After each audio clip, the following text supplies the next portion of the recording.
O Grêmio cede 2 pontos para o quase rebaixado Fortaleza e perde a chance de dar uma subida, de dar uma melhorada, de dar uma fugida mais daquela zona ali de baixo. E assim, é lamentável algumas coisas que acontecem no Grêmio. A gente vem observando, a gente vem falando, mas já tá enchendo o saco. Tem coisa que não dá mais para aguentar, tá? E a gente vai falar tudo isso nesse vídeo de hoje.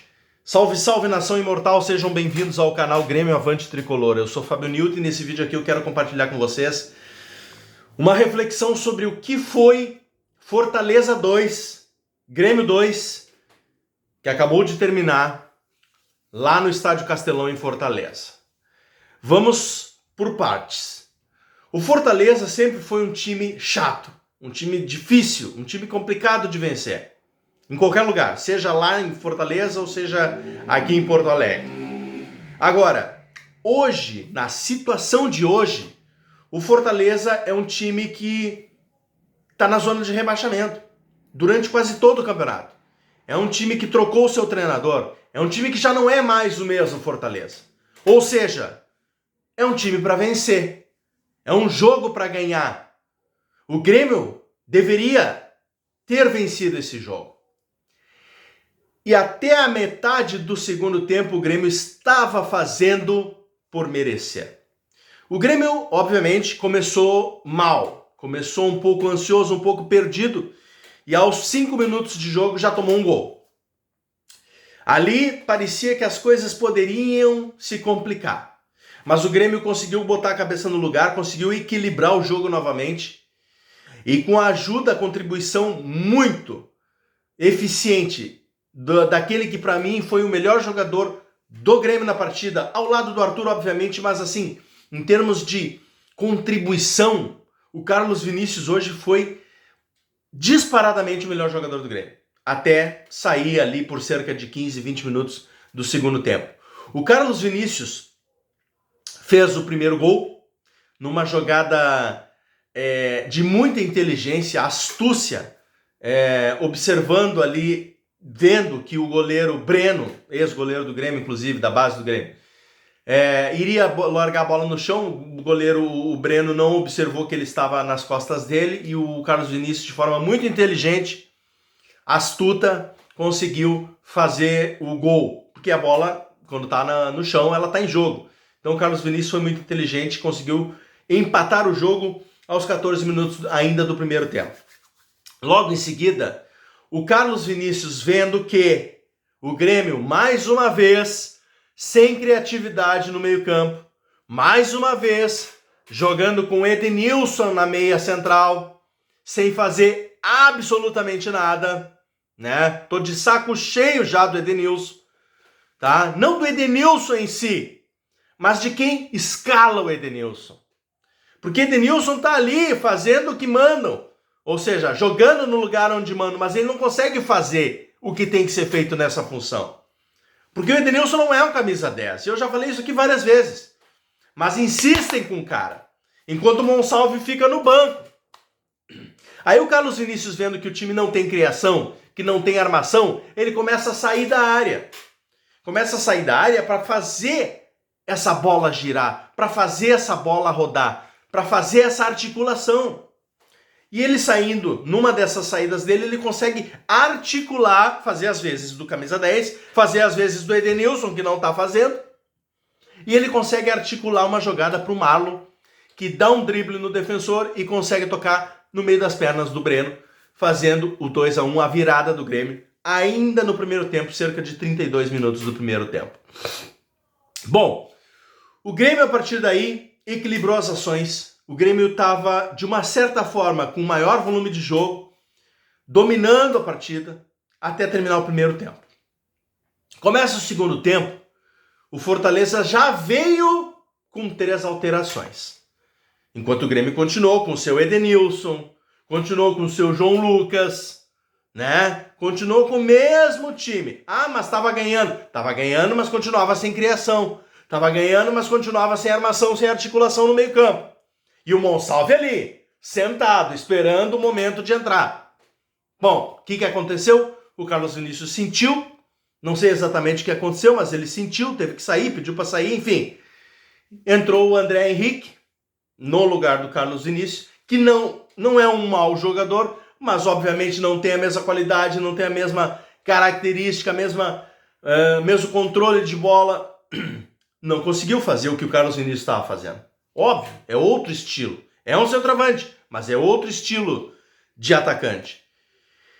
E o Sidney Lobo, que hoje era o auxiliar que estava ali na Casa Mata, o Mano Menezes não estava, mas quem dava as ordens é o Mano Menezes. A gente sabe que quem dá as ordens é o Mano Menezes, tá?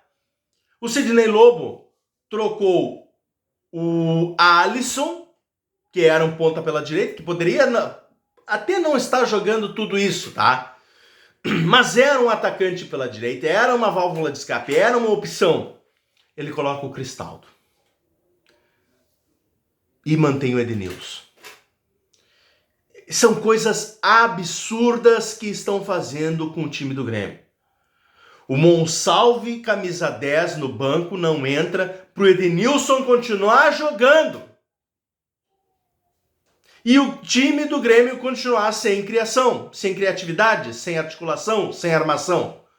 O Cristaldo foi lá pro lado direito jogar, perdido, totalmente perdido, certo? Não conseguiu fazer nada.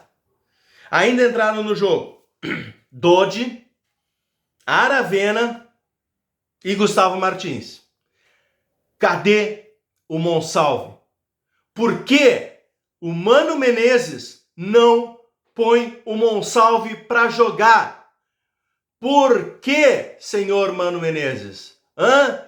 Explique isso. Porque nós estamos cansados de ver essas teimosias, tá? Teimosia para deixar o seu bruxo Edenilson jogar. Isso já está ficando cansativo. Isso está ficando chato. Está prejudicando o time. Está queimando o próprio Edenilson, que é teu bruxo, porque o cara não faz nada. O cara não agrega nada, não contribui em nada. E aí, seu Mano Menezes? Qual a explicação para o Monsalve não entrar no jogo hoje? 5 substituições. Por que o cara não entrou? Mas eu não quero que ele jogue de meio, eu quero que ele jogue de ala esquerda, de ponta esquerda. Ok.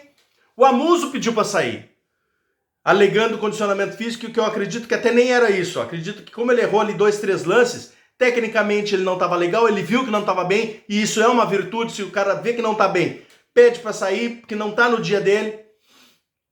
E quem que o treinador coloca? Tanto quer que o Monsalve jogue pela esquerda, quem que ele coloca quando o cara da esquerda pede para sair? O Aravena. E deixa o Monsalve no banco. E o Aravena não faz nada. O Aravena, muito pelo contrário, perde um gol na cara do goleiro, chuta em cima do Breno, no final do jogo. É inacreditável o que estão fazendo com o Grêmio. É lamentável o que estão fazendo com o Grêmio. Tá? Jogar com o João Lucas. Não, e tem mais. A comissão técnica, Sidney Lobo, Mano Menezes, sei lá quem é que estava mandando hoje no jogo, tá? Colocou o Gustavo Martins, o Grêmio ficou com 3 zagueiros.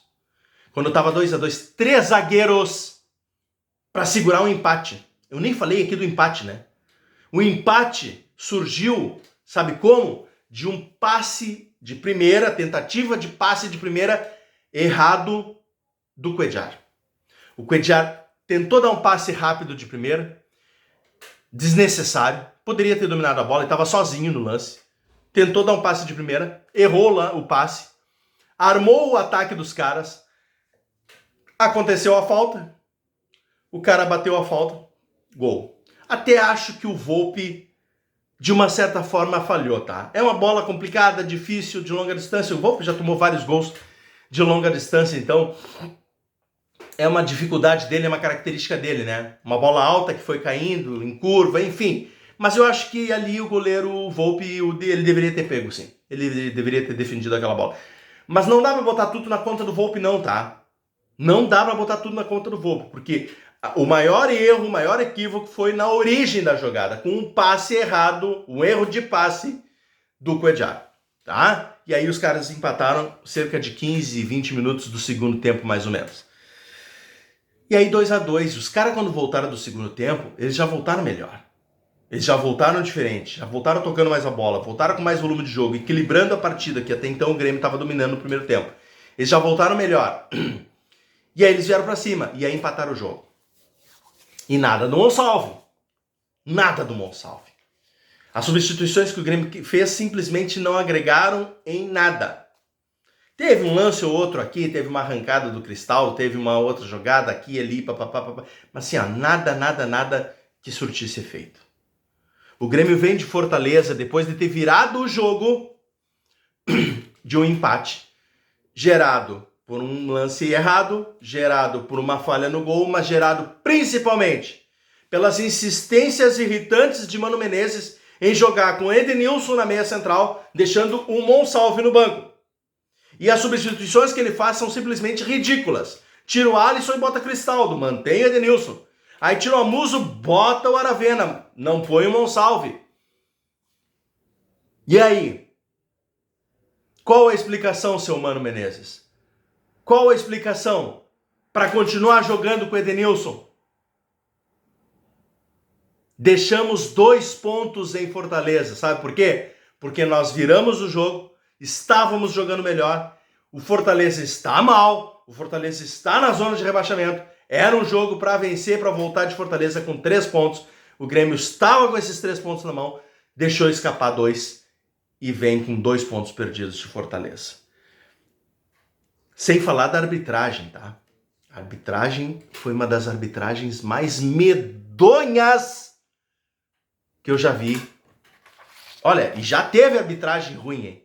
Já teve muitos erros contra o Grêmio nesse campeonato, mas a arbitragem de hoje não é nem questão de ser ruim ou de ser tendenciosa ou de cometer erros com suspeitas. Não, era uma arbitragem medonha. Parecia uma arbitragem amadora.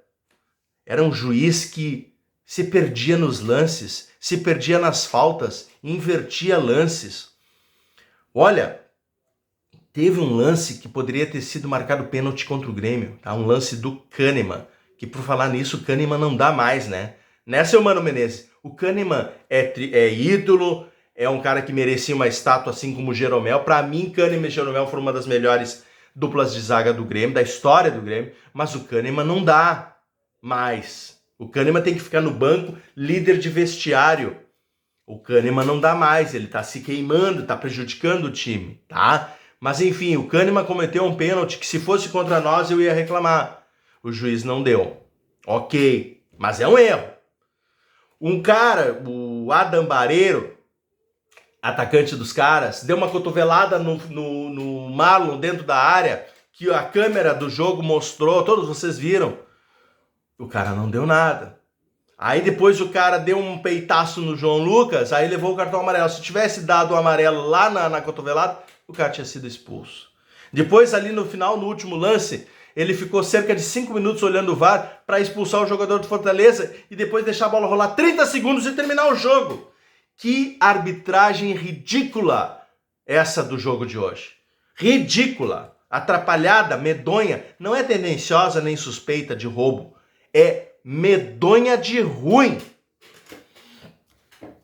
Mas isso não justifica o resultado. O Grêmio perdeu para ele mesmo, o Grêmio perdeu por causa do seu treinador, insistente em escalar um time sem criatividade no meio-campo. Mas por hoje é isso. Não tem mais o que fazer. Agora é esperar o próximo jogo contra o Vasco para tentar uma vitória. É inacreditável e lamentável o que a gente está vendo, fazendo com o Grêmio. Termina 2025 de uma vez, pelo amor de Deus. Começa 2026, porque tá triste e sofrível assistir o jogo do Grêmio com essa comissão técnica burra de insistente. Se vocês estão gostando dos vídeos, peço que vocês curtam, compartilhem, se inscrevam no canal, deixem os seus comentários, deixem o like, enfim, ative as notificações, tá? E comentem o que vocês acham do jogo de hoje. O Grêmio mereceu esse empate, o Grêmio merecia a vitória, o Grêmio deixou escapar, o Grêmio merecia perder. Enfim, o que vocês acham do jogo de hoje? Comentem e vamos debater. Beleza, pessoal? Um abraço e até o próximo vídeo. Fui!